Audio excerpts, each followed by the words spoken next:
وصفة النهاردة مكوناتها كلها في البيت وأسهل مما تتخيلي وحلوة جدا للبشرة المعرضة للحبوب. هو مقشر للبشرة وترطيب للبشرة، بينضف لك بشرتك من البكتيريا اللي بتبقى فيها. مكوناته سهلة جدا. يلا بينا نعمله. ده غير كده ان هو بيشد البشرة وكمان يعني بيقلل من التجاعيد. يلا بينا نعمله وما نقعدش نرغي كتير. اول حاجة هاخدها، اول مكون معايا وهو القرفة، وانا خدت معلقة كده زي كده، دي معلقة واحدة بس هنا اهو. المعلقة اللي انا خدت بيها القرفة دي هاخد منها معلقتين عسل، يعني معلقة القرفة قدامها معلقتين عسل. والعسل هنا مضاد حيوي قوي جدا للبشرة. عايزة اقول لكم ان انا بحط المضاد الحيوي يوميا على بشرتي، بس في الفترة اللي بيبقى فيها حبوب بالليل. مش قادرة اقول لكم على الجمال. بصوا، مضاد حيوي قوي للبشرة. ده غير ان هو بيشيلك اي، لو في مثلا حساسية في بشرتك بيخلصك منها. بس في حاجة مهمة لازم اقولك عليها، لو انت بتتحسسي من العسل بلاش الوصفة دي خالص. وحاجة تاني، وانت بتعملي الوصفة دي هتجربي في جزء صغير هنا كده عند خدك، لقيتي فيه مثلا حرقان او في اي يعني مش مستحملاه هنا اهو في الحتة دي، خلاص فورا ما تعملهاش. زي ما انا ما قلت لكم، المعلقة اللي انا خدت بيها قرفة حطيت معاها معلقتين عسل، يبقى معلقة قرفة واحدة بس ومعلقتين من العسل، وهو ده الماسك بتاعنا. بس لازم نقلبه. بصوا كده، هبدأ اخلطه كويس مع بعضه بالشكل ده، واحدة واحدة.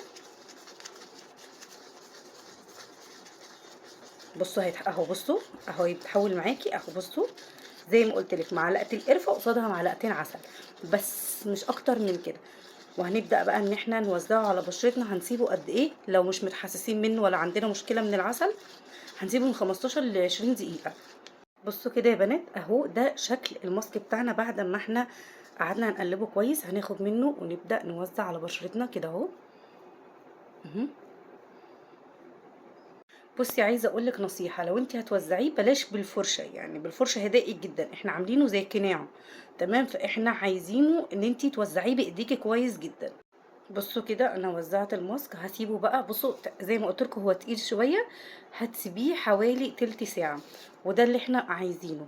حسيتي زي ما قلت لك هتجربي هنا، حسيتي باي حرقان مضايقك، فورا تغسلي وشك. بصوا كده هنا، بعد ما غسلت وشي من الماسك، انا سبته حوالي 20 دقيقه.